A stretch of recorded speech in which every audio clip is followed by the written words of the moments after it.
Adapun Abimelek bin Yerubbaal pergi ke Sikem kepada saudara-saudara ibunya dan berkata kepada mereka dan kepada seluruh kaum dari pihak keluarga ibunya, "Tolong katakan kepada seluruh warga kota Sikem, manakah yang lebih baik bagimu? 70 orang memerintah kamu, yaitu semua anak Yerubbaal, atau 1 orang? Dan ingat juga bahwa aku darah dagingmu." Lalu saudara-saudara ibunya mengatakan hal ihwalnya kepada seluruh warga kota Sikem. Maka condonglah hati orang-orang itu untuk mengikuti Abimelek. Sebab kata mereka, "Memang ia saudara kita." Sesudah itu mereka memberikan kepadanya 70 uang perak dari kuil Baal Berit. Lalu Abimelek memberikan perak itu sebagai upah kepada petualang-petualang dan orang-orang nekat supaya mengikuti dia. Ia pergi ke rumah ayahnya di Ofra, lalu membunuh saudara-saudaranya, anak-anak Yerubbaal 70 orang di atas satu batu. Tetapi Yotam anak bungsu Yerubbaal tinggal hidup, karena ia menyembunyikan diri. Kemudian berkumpullah seluruh warga kota Sikem dan seluruh Bet Milo. Mereka pergi menobatkan Abimelek menjadi raja dekat pohon Tarbantin di tugu peringatan yang di Sikem. Setelah hal itu dikabarkan kepada Yotam, pergilah ia ke gunung Gerizim dan berdiri di atasnya. Lalu berserulah ia dengan suara nyaring kepada mereka, "Dengarkanlah aku, kamu warga kota Sikem. Maka Allah akan mendengarkan kamu juga. Sekali peristiwa, pohon-pohon pergi mengurapi yang akan menjadi raja atas mereka. Kata mereka kepada pohon zaitun, 'Jadilah raja atas kami.' Tetapi jawab pohon zaitun itu kepada mereka, 'Masakan aku meninggalkan minyakku yang dipakai untuk menghormati Allah dan manusia dan pergi melayang di atas pohon-pohon?' Lalu kata pohon-pohon itu kepada pohon ara, 'Marilah, jadilah raja atas kami.' Tetapi jawab pohon ara itu kepada mereka, 'Masakan aku meninggalkan manisanku dan buah-buahku yang baik dan pergi melayang di atas pohon-pohon?' Lalu kata pohon-pohon itu kepada pohon anggur, 'Marilah, jadilah raja atas kami.'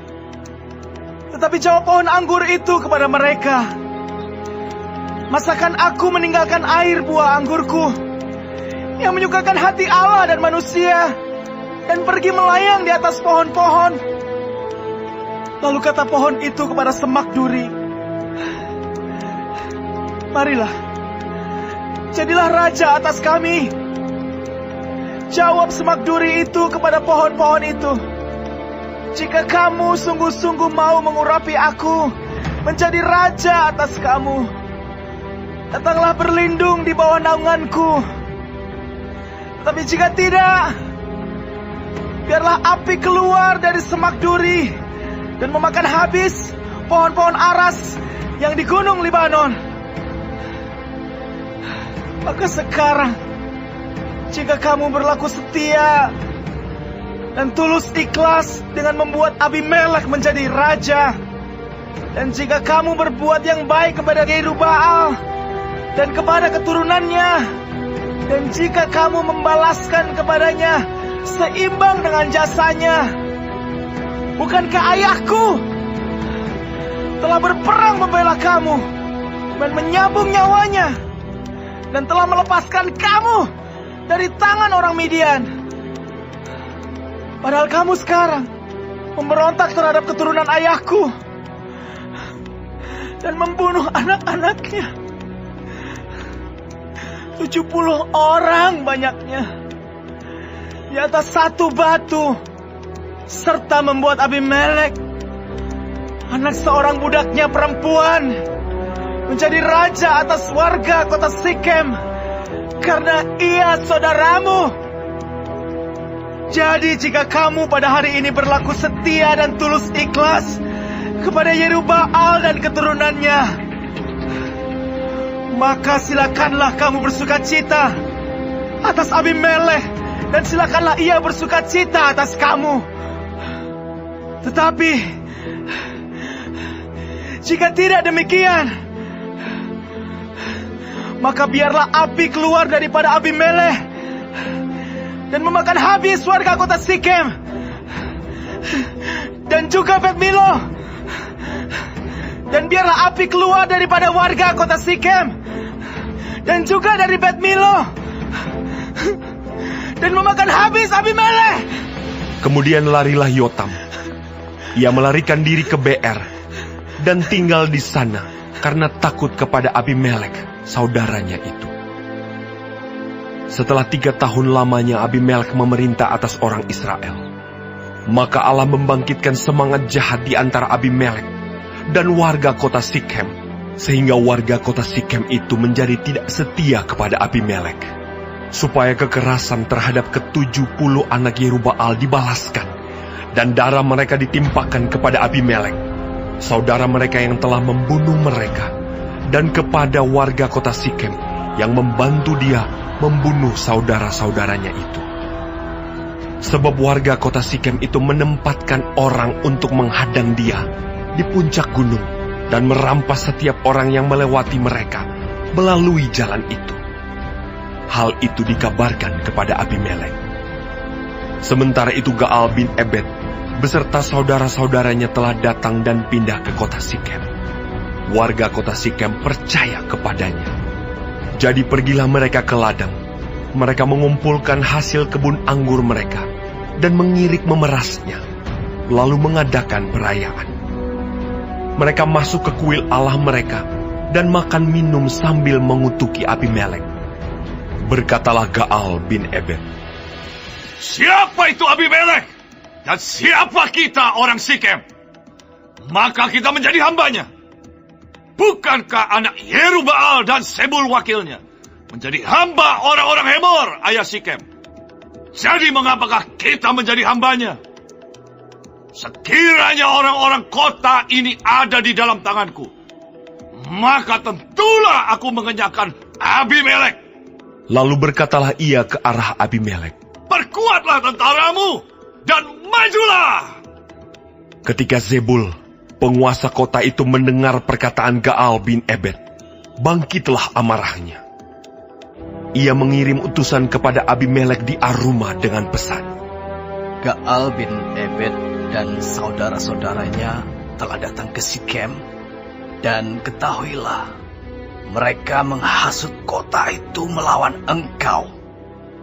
Oleh sebab itu, berangkatlah pada waktu malam, engkau dan rakyat yang bersama-sama dengan engkau itu, dan adakanlah penghadangan di padang. Esoknya pagi-pagi, pada waktu matahari terbit, haruslah engkau menyerbu kota itu. Dan jika ia dan orang-orangnya keluar melawan engkau, maka engkau dapat berbuat kepadanya sesuai dengan keadaan yang kau dapati. Sebab itu berangkatlah Abimelek pada waktu malam beserta segala rakyat yang bersama-sama dengan dia. Lalu mereka mengadakan penghadangan dalam 4 pasukan untuk melawan Sikem. Ketika Gaal bin Ebed pergi keluar dan berdiri di depan pintu gerbang kota itu, Abimelek kebetulan bangun dari tempat penghadangannya beserta rakyat yang bersama-sama dengan dia. Ketika Gaal melihat rakyat itu, berkatalah ia kepada Zebul, Lihat, ada orang banyak turun dari puncak gunung.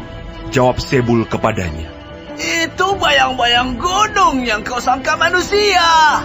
Kata Gaal sekali lagi, Lihat, ada orang banyak turun dari gunung pusat tanah. Dan satu kelompok datang dari jalur pautan Batin Peramal. Jawab Zebul kepadanya, Di manakah mulutmu itu yang mengatakan, siapa itu Abimelek? Maka kita menjadi hambanya. Bukankah ini orang-orang yang telah kau hina itu? Majulah sekarang untuk memerangi mereka. Maka majulah Gaal dengan dipandangi oleh warga kota Sikem, lalu berperang melawan Abimelek. Tetapi Abimelek mengejar dia, dan ia melarikan diri dari depannya. dan banyaklah orang tewas sampai di depan pintu gerbang. Adapun Abimelek tinggal di Arumah, tetapi Zebul mengusir Gaal dan saudara-saudaranya, sehingga mereka ini tidak dapat tinggal di Sikem. Keesokan harinya orang-orang kota itu pergi ke ladang. Setelah hal ini dikabarkan kepada Abimelek, dibawanyalah rakyatnya, dibaginya dalam 3 pasukan, lalu mereka mengadakan penghadangan di padang. Ketika dilihatnya bahwa orang-orang kota itu keluar dari dalam kota, bangunlah ia menyerang mereka serta menewaskan mereka. Abimelek dan pasukan yang bersama-sama dengan dia menyerbu dan menduduki pintu gerbang kota, sedang kedua pasukan lain itu menyerbu dan menewaskan semua orang yang ada di padang. Sehari-harian itu, Abimelek berperang melawan kota itu.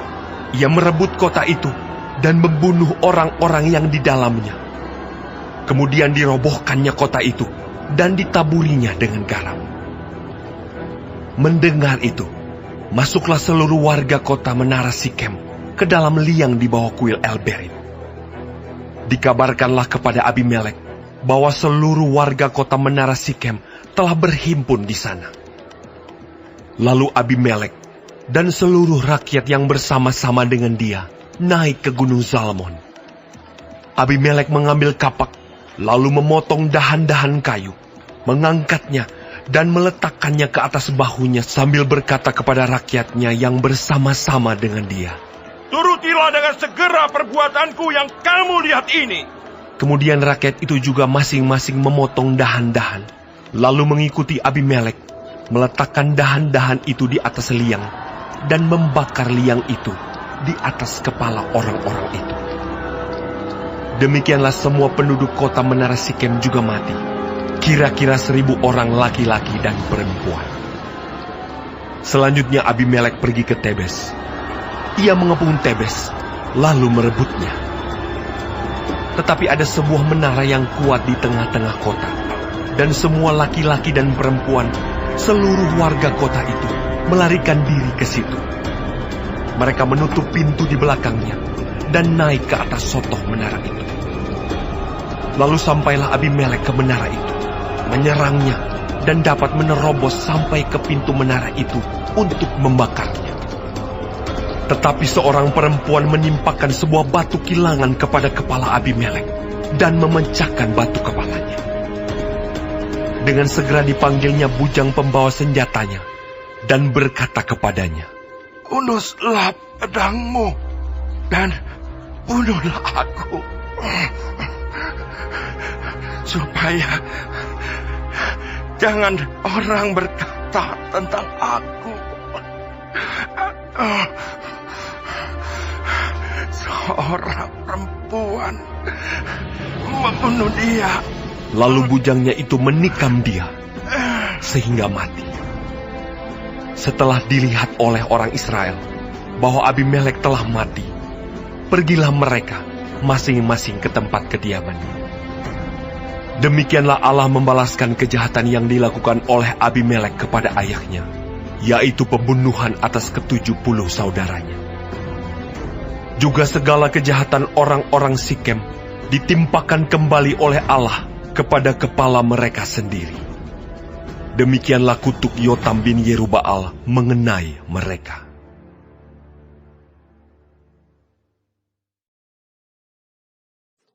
Shalom semua jemaat Tuhan, kembali kita di dalam pendalaman Alkitab Clear Sight. Sekarang kita sudah memasuki kitab Hakim-Hakim 9. Tuhan Yesus memberkati. Tragedi besar yang terjadi dalam keluarga Gideon ini disebabkan banyaknya istri Gideon atau dia melakukan poligami. Gundiknya di Sikem telah melahirkan namanya Abimelek. Gideon memiliki kemampuan di medan peperangan, tetapi tidak di dalam keluarganya, di mana Abimelek sangat berbeda dengan ayahnya Gideon, yang justru menginginkan kedudukan yang ditempati Tuhan, ingin menjadi pemimpin atas Israel. Karena posisinya lemah disebabkan karena dia anak gundik, maka Abimelek mencari dukungan saudara-saudara dari pihak ibunya yang berada di Sikem dan orang bayaran, dan mereka pun mendukungnya. Karena itu akan menguntungkan posisi mereka. Kepentingan diri telah membuat orang Sikem mendukung Abimelek, meski mereka tidak tahu apakah Abimelek itu benar-benar seorang pemimpin yang sejati. Abimelek sangat berambisi menjadi raja. Untuk memuluskan posisinya, ia tidak segan-segan membunuh 70 orang saudara-saudaranya. Orang Sikem tentu telah mendengar kisah Abimelek yang telah membunuh ke-7 saudaranya itu sebelum mereka menobatkannya menjadi raja. Tetapi itu tidak memusingkan mereka. Abimelek adalah saudara mereka. Memilih pemimpin adalah keputusan yang harus dipertimbangkan matang-matang, karena akan memiliki dampak yang sangat besar bagi rakyat. Membunuh 70 orang saudaranya, apakah layak untuk menjadi raja? Keputusan yang gegabah yang diambil orang Sikem akan dibayar mahal di kemudiannya. Ini jugalah yang menjadi peringatan bagi kita, bila memilih pemimpin jangan sembarangan. Kita harus melihat apakah dia berdiri di atas kebenaran. Nubuat kehancuran Yotam anak sah Gideon berdiri bernubuat. Mula-mula ia memberi ilustrasi menarik mengenai pemilihan raja dan pengangkatan diri menjadi raja. Lalu ia berkata, kalau mereka dukung raja, meski ia sendirian doyan kuasa, akan ada sukacita. Tetapi bila tidak, penghancuran akan terjadi. Setelah bernubuat, ia bersembunyi. Selama 3 tahun, hubungan orang Sikem dan Abimelek baik-baik. Namun, Allah menyingkirkan kedamaian di antara kedua belah pihak dan membangkitkan semangat jahat sehingga orang Sikem berbalik tidak menyukai Abimelek dan menjadikan Gaal menjadi pemimpin mereka. Dan mereka pun berpesta dan mengutuki Abimelek. Jebul, penguasa kota, menjadi marah karena ia berpihak kepada Abimelek. Lalu mengadukan perkara itu kepada Abimelek. Jebul menyarankan agar Abimelek menyerang kota Sikem, dan Abimelek pun melakukannya dengan sadis. Mereka menghabisi orang Sikem. Betapa mengerikan bila dipimpin oleh orang yang menggapai kekuasaan dengan kekerasan. Nubuat Yotam menjadi kenyataan. Sikem yang tadinya mendukung Abimelek kini berbalik. Sesungguhnya Tuhan yang menghukum orang Sikem yang mendukung orang yang telah melakukan kejahatan. Setiap dosa pasti akan mendapat ganjaran dari Tuhan, cepat atau lambat. Dengan caranya sendiri dan waktunya pasti akan datang. Tuhan tidak pernah lupa dan mendiamkan dosa. Pembalasan adalah hak Tuhan, bukan karena Tuhan jahat, tetapi dalam hal apapun selalu ada akibat dari kejahatan itu. Kiranya ini menguatkan iman kita untuk tetap berharap hanya kepada Tuhan yang Maha Adil. Amin. Tuhan Yesus memberkati.